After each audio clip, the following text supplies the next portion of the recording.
Many of the words of Robert E. Lee have come down to us. Words about peace, about war, about faith. Words that bring us closer to understanding Lee as a person. Lee frequently visited Stratford, the place where he was born.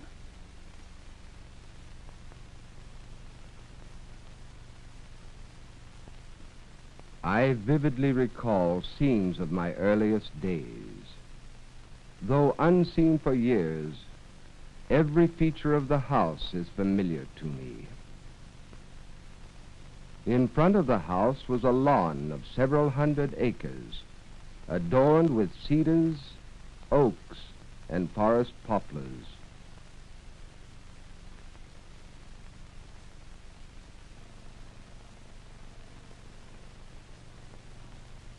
I am looking to see if the snowball trees are still there. I should have been sorry to miss them. As a boy, Robert was influenced by two heroes. First came his father, Light Horse Harry Lee, a leader in the American Revolution. The other hero was his father's friend, George Washington, the symbol of everything that Robert hoped to be. Military men were his heroes, and Robert became a military man himself. He was one of West Point's most distinguished graduates.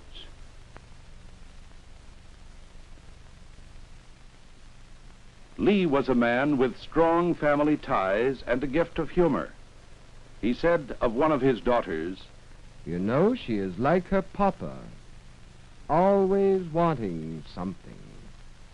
And when they asked Lee what it was he wanted, he said, "My tastes are of the simplest. A Virginia farm, no end of cream and fresh butter and fried chicken. Not one fried chicken or two, but unlimited fried chicken."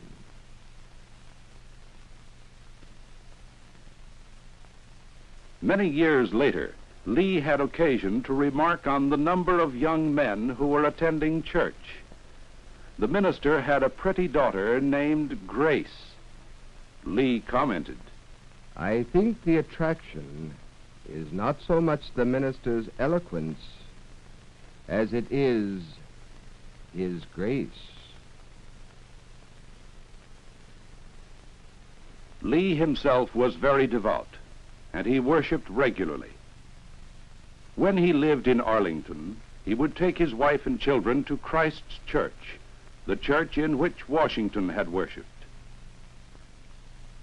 In later years, during the war, Lee worshiped in St. Paul's Church whenever he was in Richmond. But mostly Lee prayed alone.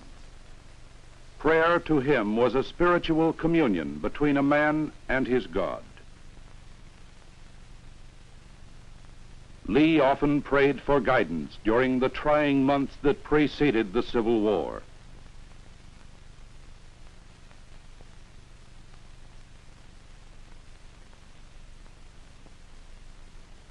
I can anticipate no greater calamity to the country than the dissolution of the Union.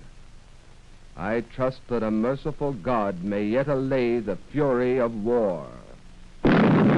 On April 12, 1861, Fort Sumter was fired upon.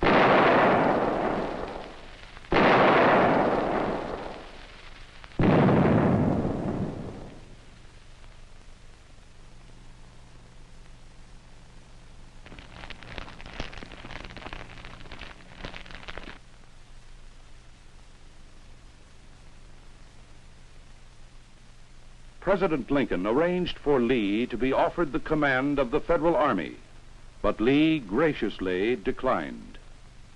With all my devotion to the Union, and although opposed to secession, I have not been able to make up my mind to raise my hand against my relatives, my children, my home. Virginia is my country. Her I will obey. After returning to my home, I concluded that I ought no longer to retain the commission I held in the United States Army, and on the second morning thereafter I forwarded my resignation. General, since my interview with you on the 18th instant, I have felt that I ought not longer to retain my commission in the Army. I therefore tender my resignation, which I request you will recommend for acceptance. 2 days afterward, on the invitation of the Governor of Virginia, I repaired to Richmond, found that the convention then in session had passed the ordinance withdrawing the state from the Union, and I accepted the commission of commander of its forces, which was tendered to me. As commanding general of the Army of Northern Virginia, Lee became one of the greatest strategists of all time. He had a genius for planning maneuvers, but he knew his limitations. I think and I work with all my power to bring my troops to the right place at the right time. Then I have done my duty. As soon as I order them forward into battle, I leave my army in the hands of God. Lee demanded of his soldiers their utmost strength. In return, he respected their humanity. I always respect persons and care little for precedent. The volunteer army is more easily disciplined by encouraging a patriotic spirit than by a strict enforcement of the Articles of War.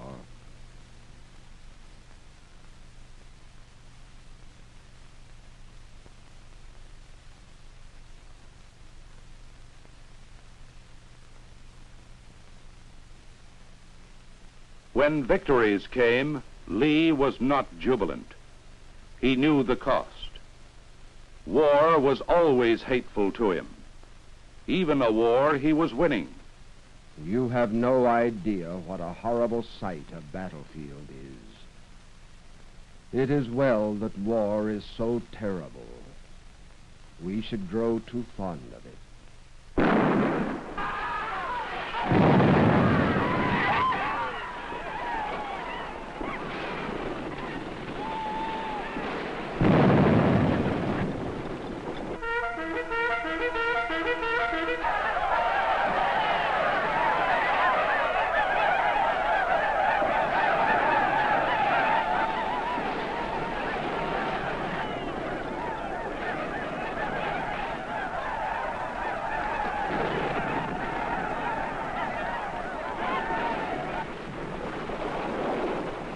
His victories he attributed to God. His defeat he shouldered himself.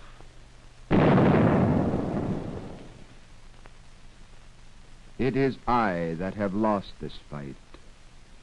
I never saw troops behave more magnificently. Whatever happens, know this, that no men have ever fought better than those who stood by me.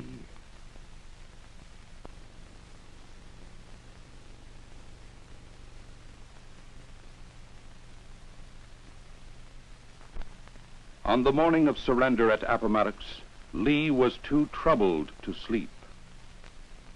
He rose at 3 in the morning and waited for the sun. He put on his finest uniform, for at his meeting with General Grant, he wanted to appear at his best. The question is it right to surrender this army? If it is right, then I will take all the responsibility. The loss of our gallant officers and men causes me to weep tears of blood and to wish that I could never hear the sound of a gun again. How easily I could be rid of this and be at rest. I have only to ride along the lines and all will be over. But it is our duty to live. Then there is nothing left me but to go and see General Grant. And I would rather die 1,000 deaths.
As Lee returned to the Confederate lines, his soldiers surrounded him. "General, are we surrendered? Are we surrendered, General?" At first, Lee could not speak. But finally, words came. I have done my best for you. My heart is too full to say more.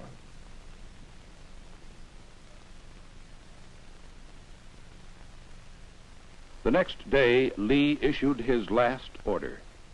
After 4 years of arduous service, marked by unsurpassed courage and fortitude, the Army of Northern Virginia has been compelled to yield to overwhelming numbers and resources.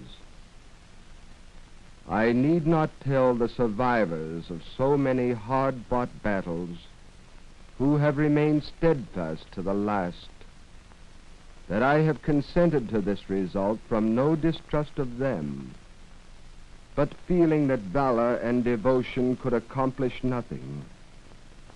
I have determined to avoid useless sacrifice. I earnestly pray that a merciful God will extend to you his blessing and protection.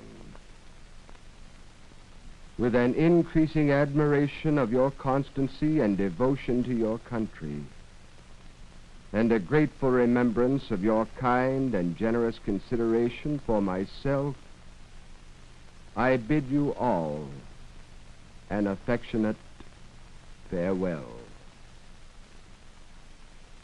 After the war, Virginia was a desolate wasteland, and again the people turned to Lee for leadership. Lee felt that bitterness could accomplish nothing. I believe it is the duty of everyone to obliterate the effects of war and to unite in the restoration of the country. As for himself, Lee felt that he too could make a contribution. Rather than accept the honorary positions offered him, he went to work as president of Washington College, now called Washington and Lee University. It was the youth of the South that Lee wanted to influence, for he felt that the South's destiny was in its future. I shall devote my remaining energies to training young men to do their duty in life. Abandon the dream of Confederacy and render a new and cheerful allegiance to a reunited government. The interests of the state are the same as those of the United States. Its prosperity will rise or fall with the welfare of the country. Let the past be the past.